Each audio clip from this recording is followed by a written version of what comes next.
Well, here we go. I want to welcome you here to the Prog Monster. My name is Murph.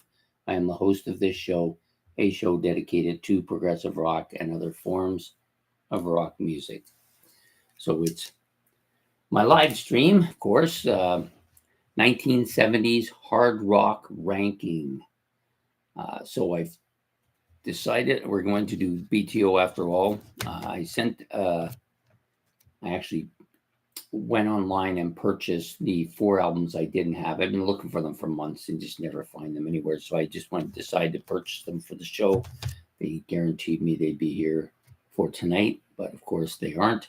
2 of them did arrive last night, very late, like I heard a bang on the door and then around 10 o'clock. And I went to the door and these 2 were there. But the other ones won't probably show up probably maybe tonight or maybe not for weeks, who knows. And I just realized I left my water on the table, so you're going to have to bear with me for a second while I get it.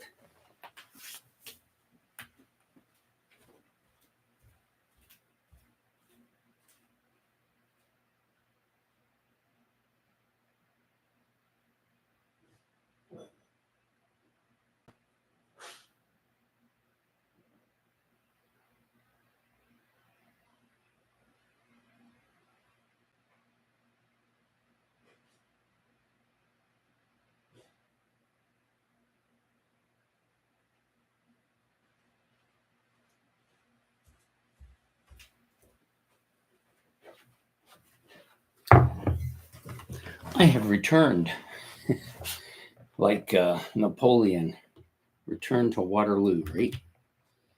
So any night. Anyway, we are going to stick with the original plan and do BTO. I had thought about switching and doing Rainbow instead, only because I didn't get the BTO albums I was hoping for, but I got half of them, so I can muddle through with the 2 I'm missing. I know both of them pretty well. So BTO is a band, for those people who may not know, came out in the 1970s, formed originally as Brave Belt. The original 4 members of Brave Belt, which consisted of the 3 Bachman brothers and C.F. Turner, did a couple of albums as Brave Belt and then decided, for I can't remember the exact reason why, they chose to change their name to BTO. I guess I know I originally knew what it was, but for some reason I'm drawing a blank about it. So I hope you'll cast me a pass on that particular thing. So BTO came out basically in 1973 with their debut album, which would have been Brave Belt 3, I believe. 1973. So yeah, and they were basically together as BTO for until the end of the 70s. Then they kind of broke up, came back and did another, I think 1 album or possibly 2. I think it was 2 actually. 1 in 83 and then another one much later. They have had lots of disputes over the use of the name. Court battles with the 2 Bachman brothers, Rob and Randy, fighting over the name. But since Randy had left, Rob and Blair Thornton basically and C.F. Turner assumed the name BTO and continued. Now, BTO with Randy Bachman had 6 albums. And then when he left, the agreement was he could use the Bachman name, but they could not use Bachman Turner Overdrive. What they could use was BTO. So they retained the rights to use the name BTO, but they couldn't use it as Bachman Turner Overdrive. So if you look at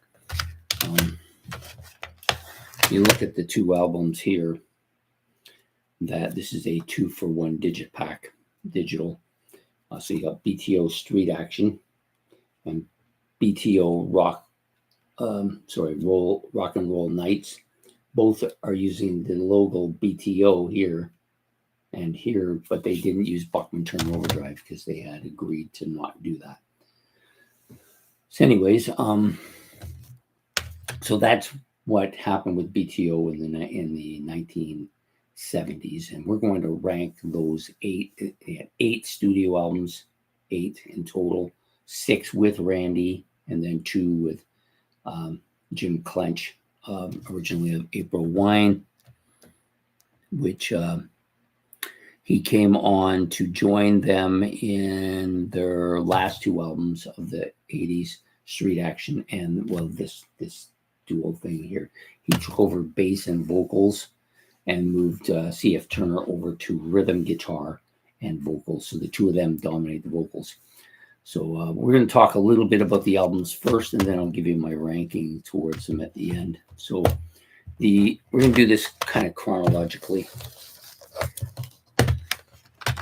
So the first album released by BTO, now I got them backwards because I did that. So the first album released by BTO is the famous Green Album, as I call it, with their famous logo, gear machines with the BTO in the middle and the Canadian flag next to the O. So many people, myself included, have known them for decades as Bachman, Turner, Overdrive, or BTO, but not so long ago, a few years back, Randy Bachman has come out and said that his name is Bachman, not Bachman, even though it's spelled with the German pronunciation of Bachman there. You can see it, B-A-C-H, that's Bach, man. But he says that they've always been known as Bachman, so we'll give him the benefit of the doubt since it's his name, right? So Bachman, Turner, Overdrive. This is a Canadian band. And this particular album, produced by Randy Bachman as well. Randy Bachman, I'll try to get it right. This is a good album. Lots of good stuff on here from beginning to end. No real weak songs on this album, I don't think. That's my opinion, but I don't think there's any. Give Me Your Money, Please, Hold Back the Water, Blue Collar Man, and Little Gandy Dancer, originally, I believe, on side 1.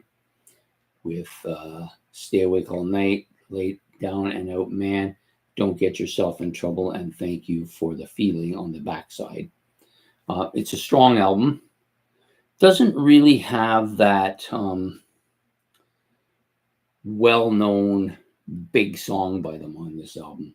It's got a couple that are fairly well-known. Blue Collar definitely is one of them. And Down and Out Man, I think, is kind of the other one. Or actually, Stay Awake All Night, that's the one I was thinking of. Down and Out Man is the one I like, but Stay Awake All Night, really good.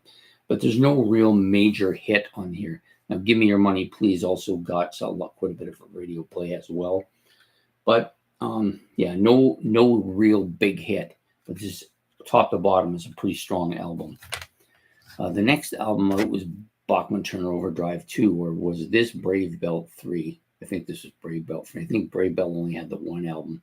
Then BTO 1, which was Brave Belt 2, and BTO 2, which is Brave Belt 3 if you're doing it that way. So this one doesn't have the strong top to bottom stuff going on, but has some really classic big BTO songs on them. Some of their biggest, Let It Ride and Taking Care of Business, 2 of their biggest hits of all time are on this album. The rest of the stuff is kind of thin, I guess is a good way. Blown's pretty good song as well. I Don't Have to Hide, I kind of like that one too. And Give It Time, another pretty decent track. But for the most part, a little bit on the weak side as far as overall sound to the album. But definitely has those 2 big hits, Let It Ride and Taking Care of Business. Let It Ride to me is probably one of my 5 favorite BTO songs. The third album in their discography, and I got it backwards. I always flip those 2. I don't know why I do that. Is from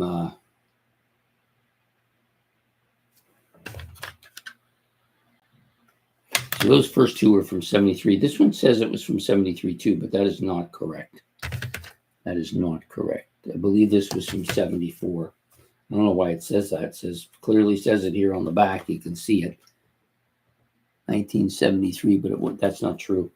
This album was released in 74. I'm almost 100% sure of that. This is Not Fragile by BTO. I think this is like from top to bottom, this is a masterpiece album. One of my 25 favorite albums of all time. There is no weak songs on here. Every single track I love. The front half of the album, or the first 4 songs, are exceptional. The back half of the album, or the back 5 songs, are really good. So it's really good and exceptional. That's the way I see it. So Not Fragile, of course, is the title track. Really beefy, heavy, muscular song. Hard rock at its best. Definitely the face of hard rock. And then you got Rock Is My Life and This Is My Song. Probably my favorite BTO song. I don't think there's any that come close to it. I've always loved this song. There's just something about it. It's very different than a lot of songs, but it definitely has that kind of Canadian flavor to it. Roll On Down the Highway, another heavy track on the album. Never been one of my favorite BTO songs, but still a strong song. And then you get to You Ain't Seen Nothing Yet. This may be my second favorite BTO song of all time. It's just catchy. It's very different. He's doing a little bit of that stutter. I think it was an homage to stuttering.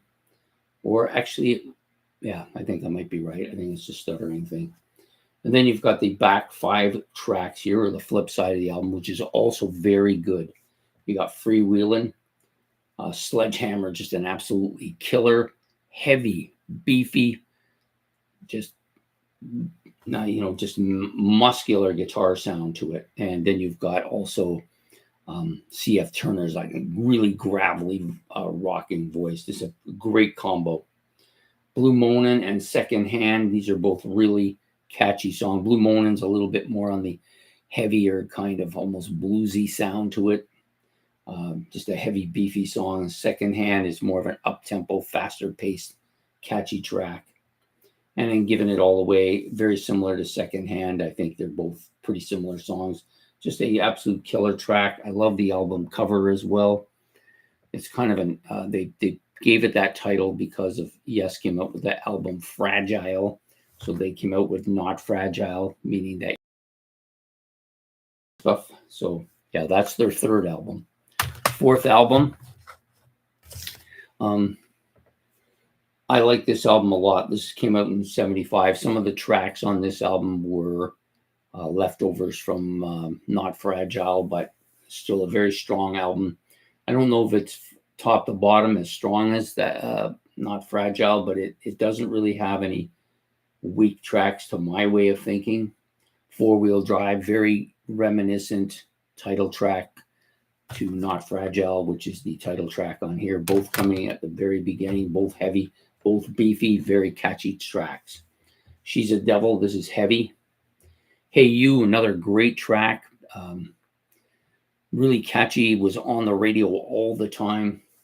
I think it's one of their biggest songs of all time as well. And Flat Broke Love to end that side of the album, really catchy as well. She's Keeping Time.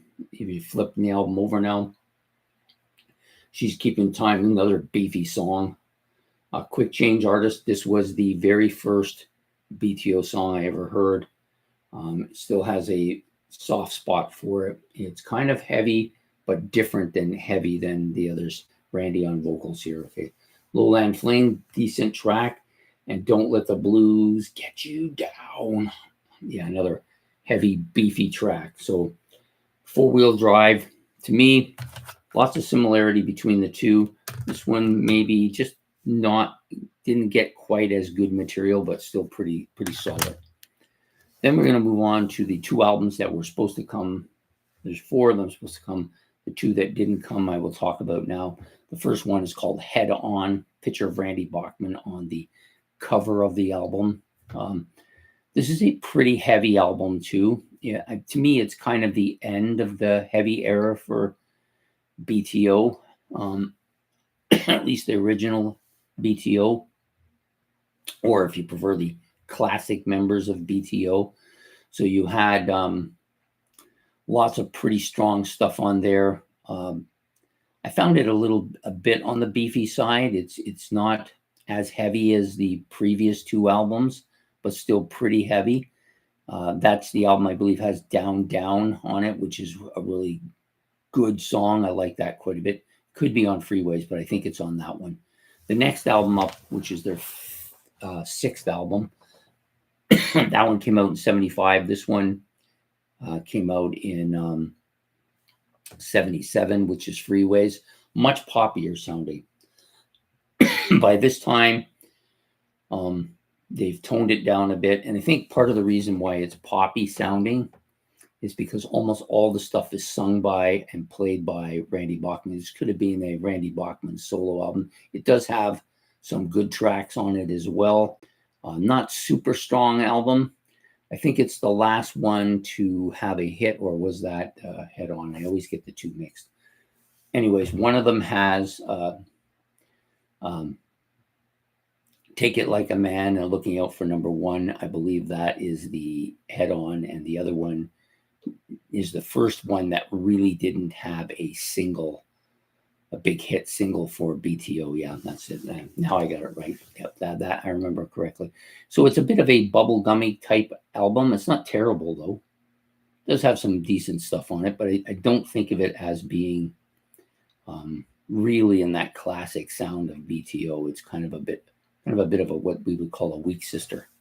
So those are the first six. The next two I do have the albums for. They did come. Street Action. Not as familiar with these two albums as the other six. I have listened to them in their entirety at least a couple times over the course of this week. My preliminary observations on both albums. So Street Action's actually kind of a bit heavier than the previous two albums, even a little bit heavier than Head On. Does have some pretty hard rockin' songs on it. Jim Clench seems to fit right in. He's got a really good voice, even though it's I kind of think of it when I hear it, I'm thinking April Wine, but still pretty strong voice. And I think the band sounds pretty tight here, actually. The album didn't do that well, for obvious reasons, I think. You're getting towards the end of the 1980s now. Disco is fully enraged, and you don't have Randy as the backbone anymore of the band, so I think it kind of hurt them a bit, and they didn't have the sales that they would have probably had if it had been earlier with this album. But still a good, solid album. I'm looking actually forward to listening to it because I'm not as familiar with the album. I do recognize a couple tracks on here, but nothing to really go on about at this point because I haven't listened to it enough. But just the overall flavor of the album is quite a bit heavier than the predecessor, or even maybe as heavy as Head On, maybe even heavier than that. The last album here that came out in 1979 is Rock and Roll Nights. This is the second of the what I call the Jim Clench era BTO. Pretty good, but a lot of the stuff on here wasn't written by members of BTO. They looks like they kind of went out and got other people's songs and kind of sung them here. Two or three like that. The hit single, or the one that they put out as to be the single, was Heartaches. Didn't do that well though, and nothing on here did that great. This album is okay. It does have a BTO flavor to it, but not as if Randy was on this album, I think this would be a weaker album than any of the others. The last song, Amelia Earhart, Alice Cooper helped co-write on that particular track, which seems kind of strange to me. I did not know that he was involved with them at that. So this came out in 79, Street Action in 78, and then the band folded at that point in time and initialized themselves in 1983 to do kind of a reunion type thing. They put out an album as well. I think it was with the original four, or not the original four, but the classic four, Thornton and the two Bachmans and Turner. But I'm not 100% sure of that, but I think that's what happened. I've not actually ever even seen that album, and I've looked for it too, of course, but hard to find. So those are the eight studio albums by BTO from the 1970s, and I've talked about them a little bit. So now I'm going to give you my rankings just according to how I see them at this point in time. It won't be a terribly difficult one to figure out. Okay, so we'll start by giving you what I consider to be probably the weakest album of the bunch. Probably the last album that they put out, Rock and Roll Nights. I wasn't overly impressed with this album. It was okay, but it didn't seem as much like a BTO album as I would have been hoping for if I was a BTO fan at that time period. So it's going to come in at number 8. Number 7 is the last of the Randy Bachman albums, Freeways. I don't mind this album, but it really kind of not beefy in the guitars. It doesn't have that biting hard rock sound that I've come to know BTO as having. And as a result of that, I would put it down as probably the number 7 album on the list for me. The number 6 album, I think, has to be Street Action, only because it hasn't had enough time to really, for me to really get into or listen to a lot. So as a result of that, I did like the fact that it was much beefier than I was expecting it to be, heavier, more hard rock like I would normally like. Despite the fact Randy wasn't with it, I still think it's a good album. Unlike the other 2 albums that I put below it, I'm not really huge fans of either of those albums. So this one I liked already more than either of them.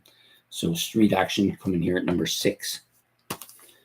Number 5, I think, has to be this album, BTO 2. Despite the fact that Taking Care of Business and Let It Ride are on this album, Let It Ride by itself really pulls this album up because that's one of my favorite BTO songs. But overall, I find this a bit of a lackluster album.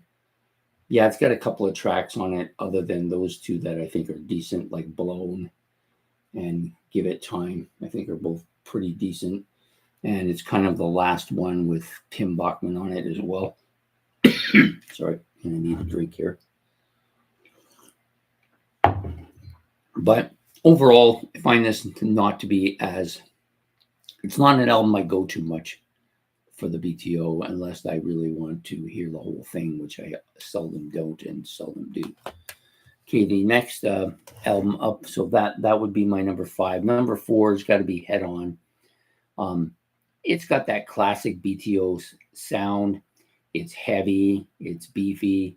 I think the vocals are really well done on it. I think the album is well put together. It's definitely a strong BTO album. Got a couple of hits on it.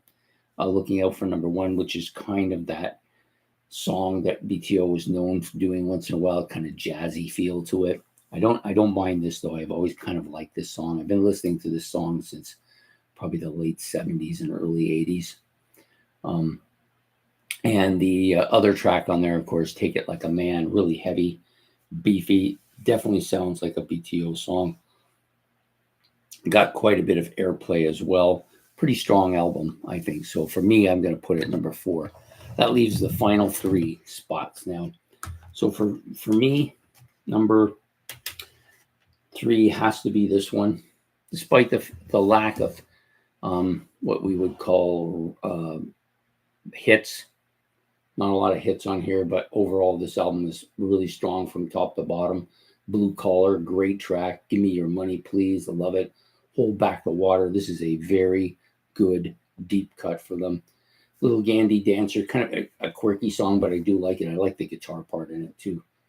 Stay Awake All Night. This is a heavy track. Probably one of the heaviest on the album. Down Out Man, really good. So just from top to bottom, it's really strong. So I think it deserved, based on that, deserved to be number 3 on the list. Number 2, the top 2 are easily the top 2, I think. But they're not close to each other either. So number 2 is going to be Four Wheel Drive. I think both these albums have a lot of good things from top to bottom. They're pretty strong. I just think that this album isn't quite as strong as the other one. I do like the cover, classic BTO cover, of course.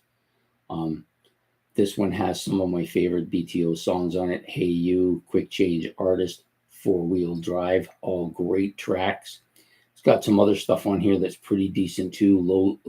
Lowland Fling, She Keepin' Time, and She's a Devil, all really strong tracks. So not really anything weak on here. There's nothing that stands out as being bad or filler or anything like that. Just not quite as strong an album. So that's my number 2. Number 1, of course, is Not Fragile. This is a absolute masterpiece album.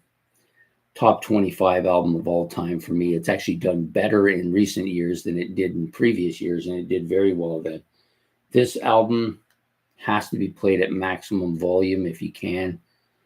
Just everything on here is just your hard rock classic album. You know, it's almost the face of hard rock for me in many ways. Just, I love every tune from top to bottom. There are no weak sisters here. There's not even any average songs to me. Well, maybe Freewheelin' you might want to put that as average, but the rest of them are all top shelf songs. So that's my ranking. BTO, Not Fragile at number 1. Some of the newer ones that I've actually owned now, I'm going to look forward to once I do the new albums released at the end of the month. I will be able to start really getting into these. I'm actually kind of looking forward to that. I have listened to them, of course, online this week. I wanted to play all the albums before I did it, so I'd be a little bit more familiar with some of the later ones. But yeah, just great. I'll give them to you in the order again, going front, top to bottom. Number 1, Not Fragile. Number 2, Four Wheel Drive. Number 3, their debut album. Number 4 is Head On. Hasn't come yet. Could be outside the door now. I don't know. Head On would be number 4. Number 5 is BTO 2. Last Man with Timmy on it. Number 6 is got to be this album here, Street Action. I like what I hear here. I'm going to be listening to this first, I believe, once I get these all open. And I guess number 6 has to be, or that was number 6. So number 7 was probably this one. Actually, I think it's probably Freeways. I think I like it just a little bit more. And then this one last. I'm not sure why this one doesn't sit with me well, but it just hasn't sit with me that well. The last 2 don't sit with me as well as the rest. So that's my ranking of Bachman Turner Overdrive's 1970s discography. I hope that people will give their own rankings. That's what I'm curious to say. Always, too, with BTO, I always find whenever I'm talking about one of their albums, people always have some little story about this or about that, especially if they're Canadians, because they've gone to a concert and seen them, or they ran into somebody who's in the band, or they got to meet this one or that one from the band. There's always all kinds of stories here in Canada about BTO. BTO to me is as Canadian as you can get. You know, they are kind of the Western Canadian band of all time, right? In my opinion. Some people might say the Guess Who, but I tend to think BTO is the band for me.